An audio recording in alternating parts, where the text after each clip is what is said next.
This is Dabu7.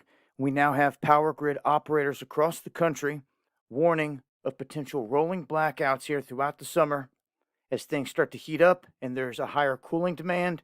They're saying that the grid is not going to have enough power to meet the demands. And this is going to be kind of shocking to some, but to others, we've seen this coming. Now, every state out there has a different set of rules as to how they're dealing with stuff. Texas, different than California. California, for instance, has people set up on solar, but even if they have the solar, if the lights go out, they're still in the dark because they grid tied and they were not allowed to just go off on their own with solar. A lot of people get the solar just in case if the lights go out, they still have power.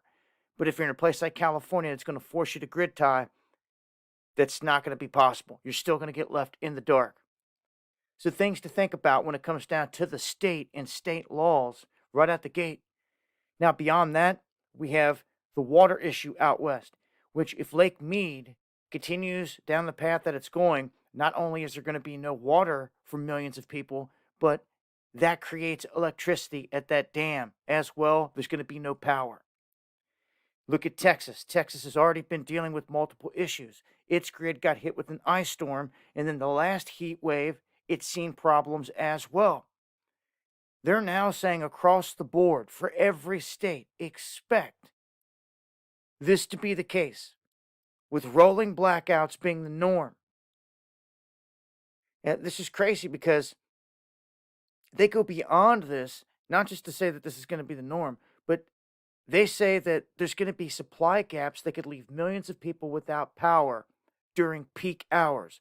So during the peak hours, the hottest days of the summer, you could expect people are going to get left in the dark with no power, no AC. Now, they're saying that there's an imbalance on the grid already at this point, and it's going to take several years to balance this out. And some people haven't even seen a blackout yet. We're not even into summer. Yet this is the alert. This is the heads up. I'm going to leave links below. Join me for the live streams Monday, Wednesday, and Friday, 9 p.m. Eastern. Hit that subscribe button for more. It's been Dabu7.